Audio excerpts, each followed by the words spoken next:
Hi, I'm Holly Wilson. I'm the team leader for the Community Air Toxics program, and today I'm going to talk to you a little bit about our collision repair campaign. Reducing emissions, protecting neighbors, protecting workers, and saving money has been our mantra since 2007, August of last year when we first launched. The CRC began as a voluntary community air toxics initiative. Regional air toxics coordinators were getting calls from their communities stating that they thought that the emissions or the odors coming from the auto body shops nearby might be presenting a health or environmental concern or hazard. We knew that these shops were widespread in nature and tended to be clustered in low-income minority or mixed-use neighborhoods. Many of these shops are small businesses and do not use standard methods for auto body repair and painting. Some of the smaller shops do not and cannot comply with accepted industry standards. So, what is the Collision Repair Campaign? The Collision Repair Campaign is a joint initiative between EPA and communities to address health threats and to drastically reduce auto body emissions from across the nation. In addition, participating shops, owners, and operators can achieve early and beyond compliance with the paint stripping and miscellaneous surface coatings rule by implementing these voluntary measures. I believe that this is a great framework for coordination, information dissemination, tool development, collaboration, and technical support, as well as stakeholder and partnership building. So, knowing that there were about 50,000 shops nationwide, so we thought that we would set our goals out pretty modestly. We'd work with about 400 plus shops, help them implement best management practices, and work towards early compliance. We thought that we would enter into relationships with 10 regional partnerships, that we would enlist the aid of 10 communities, and create a sustainable campaign that could be transferred to the tribes, states, locals, or NGOs. We also wanted to make sure that we achieved 90% emission reductions for the participating shops. So what were going to be the potential benefits for these shops participating in this voluntary campaign? Well, based on industry data that we have, we surmise that some of the benefits might be decreased solvent use of more than 50%, decreasing air pollution emissions by 70 to 90%. Some of the economic benefits to the operators would be a 95% reduction in operating costs by using waterborne chemicals or even technology or training. We also surmise that a typical shop spraying about 15 cars a week could save an average of $13,000 a year. They could also reduce their costs of cleanup by installing a vacuum sander. The initial investment would be about $9,000, but an annual cost savings of $7,000. So some of the best practices that we were hoping to promote through this campaign. Well, the first one was using HVLP guns and then having all of the spraying activities take place in booths. As you can see, there's an asterisk by the spray guns and the paint booths, and that's because those things are required by the rule. The vacuum sanding, the low VOC or water-based paints, the low VOC solvents, closed containers, or computerized paint mixing systems were additional best management practices that we wanted to encourage. From this graph, you can see that when you're painting inside of a booth and using an HVLP gun, that you will receive maximum benefit with regards to the environment. You can see that the emission reductions are almost 100%. And I have to add that training for the painters is really important to achieve these high levels of reductions. So how are we going to promote these best practices in the campaign? Well, the Design for the Environment has been a major partner. They have some great materials, tools, and resources that we took advantage of. So we use their Train the Trainer courses. We use their Best Management Practices Toolkit. Our regions did a lot of partnering with collision repair associations, trade schools, P2 programs, small business assistance programs, and other air agencies. So I mentioned that the regions were responsible for implementation. So each region identified a campaign strategy from a range of possibilities. They partner with states and small businesses. Some of them conducted training workshops locally. Some of them decided to just roll out an expansive outreach campaign, while others decided to work with their regional trade associations, and VOTEC schools. For more information on the projects, please visit our website and you can find out what your region did and who they're partnering with. So, here are some of our campaign results to date. We have 10 EPA regions that are all on board, so you can find your regional partner on the web. We have 5 EPA program offices. We have 25 state and local air agencies on board. We have 20 community colleges and VOTEC schools who we're partnering and working with. We have 10 industry and trade associations on board, 5 communities on board, and 4 paint suppliers. Some of the campaign results from our workshops are on this slide, and you can see that we set out original goal to train 400, and you can see from the slide that we have trained 498 auto body shop owners. We've trained 167 students to date, 54 teachers. We've distributed 130 outreach packets. We've distributed and collected 518 evaluations from partners and shop attendees. We've done 6 site visits and 7 school visits. And as you can see from the bottom, 81% of the participants that participate in our workshops make changes within the first 6 months of taking that training. Here's a graph that illustrates VOC and PM reductions as a result of our training.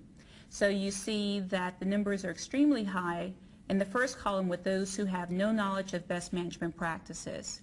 The second column are participants from the workshop, and you can see that 81% we expect to make changes, and those numbers come down a little bit. They're really drastic with regards to PM. You can see that it's almost nothing.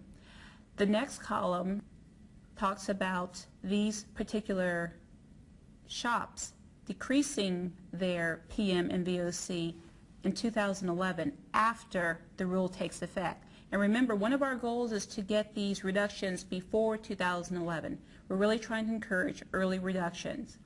So this last column shows 100% compliance with all existing BMPs, and as you can see, those numbers are really drastically reduced, and that's what we're striving for here in this voluntary program. This slide shows huge cost savings and a reduction in materials. It's based on about 500 attendees who've attended our 22 workshops with an average use of 1,500 gallons of paint per week. And you can see that those cost savings are in millions. So that's really something that we're trying to hit home with, that by implementing these best management practices, you are going to see an economic benefit. You are going to reduce your materials. And the next slide just illustrates the material savings. And you can see that, again, it's just kind of validating what we're talking about. You see the first column, there are no savings when you don't have any knowledge of best management practices. You can see the next column, there's 81% of the folks that attend our trainings are making these changes within 6 months from attending the training. The third column is seeing that reduction in 2011 when the rule compliance hammer date comes down. And then the last column is just compliance with all best management practices that are in existence.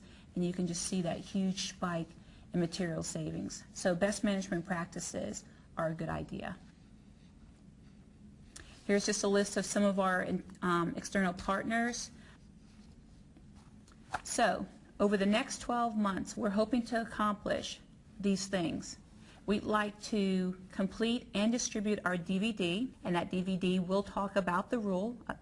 It will talk about best management practices and then some of the tools that we will be making available for you as this campaign continues. We're hoping to conduct more workshops, and if you go to the website, you can find out when these workshops are coming up. We have 3 more states that are planning on having workshops: Arizona, Washington, and Massachusetts. We are going to continue to work with our state, local, and tribal partners to help better calculate emission reductions using the Design for the Environment Emissions Reductions Calculator.